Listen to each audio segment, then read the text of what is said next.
My name is Pettis Montague, and my relationship to the chapel is I grew up on the Dix grounds, and we lived on the Dix grounds. My family lived on the Dix grounds because my dad worked here. And we played up and down the street as children. We came in and out of the chapel whenever we wanted to.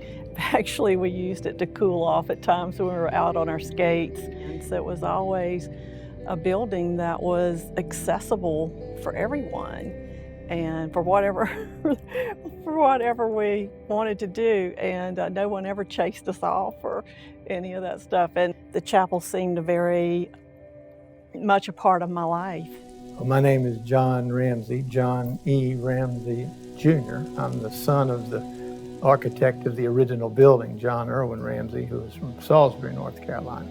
And I got involved in this project over a year ago when I received a call from a friend named Carter Worthy, who had noticed the John Irwin Ramsey name on the title on the cornerstone of the building and wanted to know whether that was me. And I said, no, that was my father. And she was intrigued to know whether I had any background and knowledge of the building that would be beneficial in helping with the renovation. I'm serving as an advisor to the Conservancy with the idea that I help the renovation process and the design team honor the original architecture, the mid-century modern architecture to the maximum extent possible while the renovations are taking place. Well, we have, of course, the original plans of the building, or more specifically, the NC State Library has the original plans of the building. And what's striking about those original plans is, of course, they're all drawn by hand. And the cover sheet on those original plans includes renderings of both the inside and the outside of the building that were done by the architect, my dad. My name is Brandy Thompson. I'm an architect here at Clearscapes in Raleigh. I had the wonderful opportunity to shepherd the design of the renovation of the chapel project. This project was really conceived well before we were brought in. We were building on the foundation that was laid by many years of work by dedicated people. You know, beyond that, we had to determine ways to move forward that help preserve the goals and the beautiful history of the building while also helping bring it into the modern day. The chapel has so many design features that are obvious, right, that you experience when you first walk in the space. The nave space in particular is just especially beautiful. The soaring volume, the quality of light, it's something that anyone, and not just an architect, can come in and really appreciate. It's almost like you're in the mind of the original architect and you say, oh, I totally get why you did that, why you did it that way. Things as simple as the orientation of the walls. There, again, is accomplishing more than one thing at a time. So a single move in creating a sawtooth wall pattern set up the space acoustically to be to perform beautifully while also bringing that quality of light that was so special and so significant within the space. My name is Kate Pierce. I'm the planning supervisor for Dorothea Dix Park with the City of Raleigh's Parks, Recreation, and Cultural Resources Department.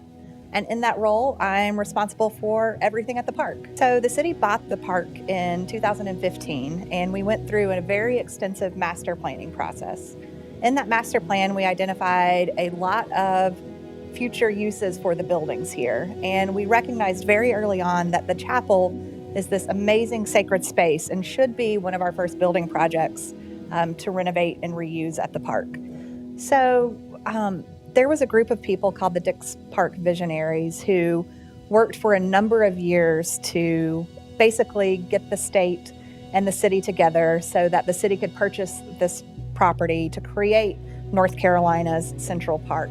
The person really leading that for 10, 12, 15 years was Greg Poole.